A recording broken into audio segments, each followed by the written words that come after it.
Una noche de diciembre del año 2000, Thalía caminó por el pasillo central de la Catedral de San Patricio en Nueva York. 30 millones de espectadores en toda Latinoamérica seguían la transmisión.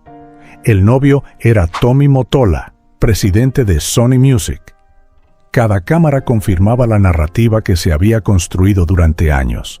La chica de Ciudad de México había alcanzado la cima.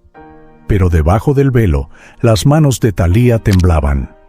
Dentro de la novia más celebrada de Latinoamérica vivía una niña de 5 años que aún recordaba una acera en Ciudad de México, viendo cómo el cuerpo de su padre dejaba de moverse. Lo que vendría después revelaría algo que nadie había anticipado. Ariadna Thalía Sodi Miranda nació el 26 de agosto de 1971 en Ciudad de México. Su madre, Yolanda Miranda Mange, era pintora. Su padre, Ernesto Sodi Pallares, era científico de salud frágil. Criaron 5 hijas en condiciones donde el dinero era escaso. Thalía era la menor.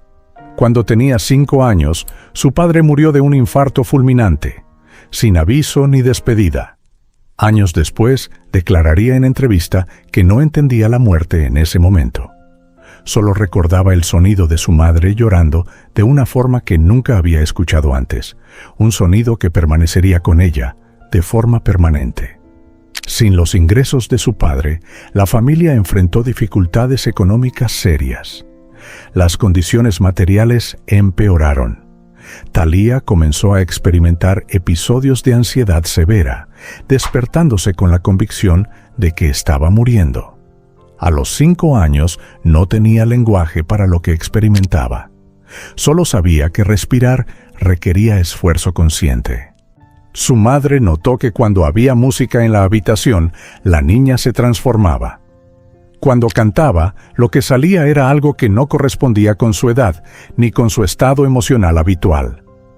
Yolanda Miranda tomó la decisión de empujar a su hija hacia el escenario. A los 7 años, Thalía audicionó para un grupo musical infantil llamado Din Din. Fue aceptada. Había descubierto que cuando actuaba, los síntomas de ansiedad disminuían. El escenario funcionaba como escape del duelo.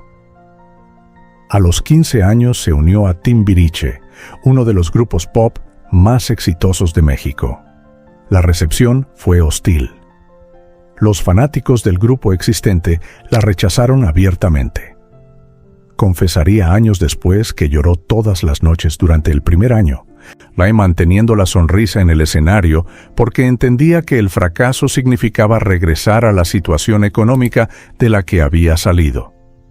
3 años después, abandonó el grupo sin contrato como solista, sin representación, sin garantías. Tenía 18 años.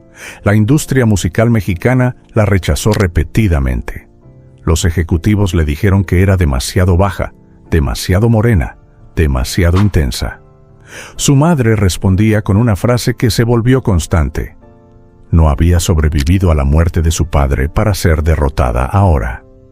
En 1992, la telenovela María Mercedes se estrenó. Las audiencias alcanzaron más de 20 millones de espectadores por episodio. Fue exportada a más de 180 países. Siguieron Marimar en 1994 y María la del Barrio en 1995. Cada papel era una variación de la misma premisa. Una chica pobre que asciende a través del sufrimiento. Thalía declararía después que no estaba actuando, estaba recordando. Cada escena donde el personaje lloraba, ella lloraba por su padre. Al mismo tiempo, su carrera musical explotó. El álbum Amor a la Mexicana vendió más de 7 millones de copias. Para 1998, Thalía era una figura cultural reconocida en toda Latinoamérica. En el año 2000 se casó con Tommy Mottola en una ceremonia transmitida internacionalmente. Los primeros años del matrimonio expandieron su alcance. Mottola usó su posición para posicionar a Thalía en el mercado anglosajón.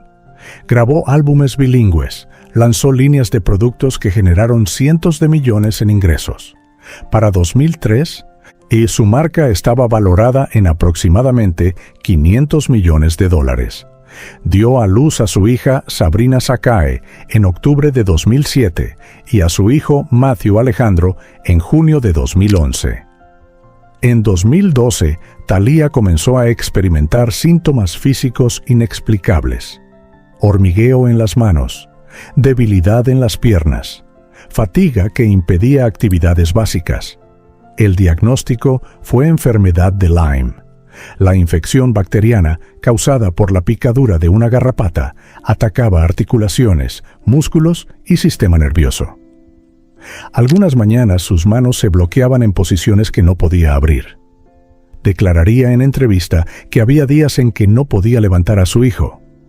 Su cuerpo, el instrumento que había usado toda su vida para actuar, bailar y cantar, estaba fallando. La ironía era precisa. La persona que había usado el movimiento físico como escape del trauma infantil ahora enfrentaba un cuerpo que se negaba a cooperar. El tratamiento fue prolongado. Antibióticos, antiinflamatorios, fisioterapia. La enfermedad entraba en remisión y regresaba sin patrón predecible. El 25 de mayo de 2011, su madre Yolanda Miranda Mang murió después de una enfermedad terminal. Thalía tenía 39 años. Había perdido a su padre a los 5. Ahora perdía a la única persona que entendía completamente la arquitectura de su duelo. En entrevista posterior, diría que perder a su madre fue perder la gravedad. La muerte de su padre le arrebató la infancia. La muerte de su madre le arrebató el punto de orientación. El duelo se combinó con la enfermedad. El estrés disparaba brotes de Lyme. Los brotes disparaban ataques de ansiedad. El ciclo era constante. Su carrera sufrió visiblemente. Los lanzamientos de álbumes se ralentizaron.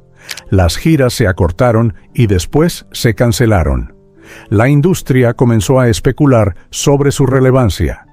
Para 2015, los analistas de la industria hablaban de Thalía en tiempo pasado. Editores de revistas que habían competido por ponerla en portadas ahora ignoraban su material. Tenía 44 años. La soledad de la irrelevancia presenta desafíos particulares para alguien que pasó décadas actuando para controlar la ansiedad. Sin el escenario, sin las cámaras, Thalía enfrentó algo que había evitado toda su vida: quedarse sola consigo misma. Años después, admitiría en entrevista que se miró al espejo una mañana y no reconoció a la mujer que veía. No por envejecimiento físico, sino porque había olvidado quién era sin los personajes, sin María Mercedes, sin Marimar, sin la estrella del pop. No sabía quién era Thalía cuando nadie estaba mirando. Pero había sobrevivido la muerte de su padre, la pobreza, una industria que trataba a las mujeres como producto de temporada, y la enfermedad de Lyme. En 2018, a los 47 años, tomó una decisión diferente. No intentó un regreso convencional. Se dirigió a las redes sociales. Publicó contenido sin filtro editorial. Videos en su cocina con sus hijos. Historias sobre la enfermedad de Lyme con franqueza clínica. Habló sobre la ansiedad, el duelo, el proceso de envejecer en una industria que valoraba la juventud. La respuesta fue inmediata. Su número de seguidores en Instagram superó los 20 millones. Sus vídeos en TikTok generaron cientos de millones de visualizaciones. Una generación que nunca había visto. María Mercedes la descubrió como persona real, no como reliquia de la era de sus padres. La música siguió. Su sencillo TikTok, lanzado en 2020, acumuló más de 200 millones de reproducciones. Colaboraciones con artistas más jóvenes como Becky G y Maluma presentaron su catálogo a audiencias nuevas.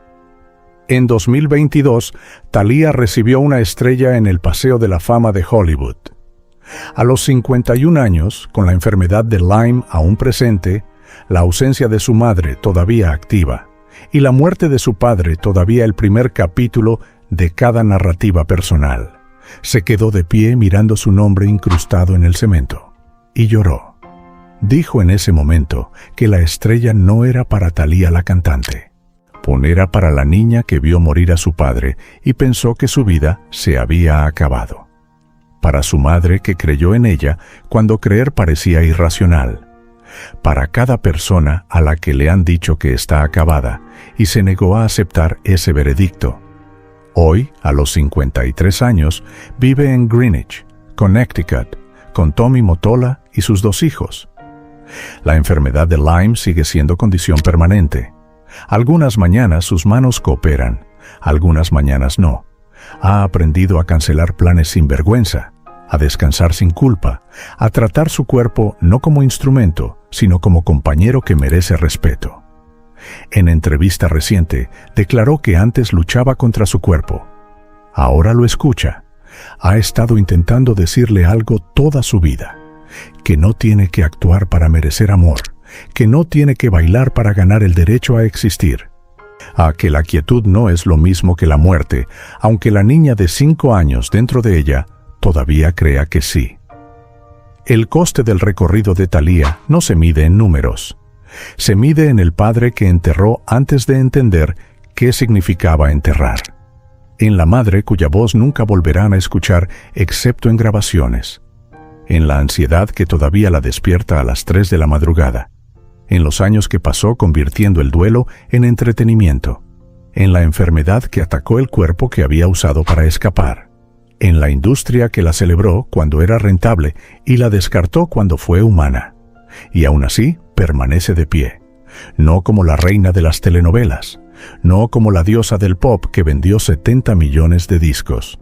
Sino como la mujer que entendió, después de 5 décadas, y que el acto más valiente no es bailar cuando el mundo está mirando. Es quedarse quieta cuando nadie está mirando y creer que eres suficiente. Su legado no son las telenovelas, ni los 70 millones de discos, ni la estrella de Hollywood, ni los seguidores de redes sociales.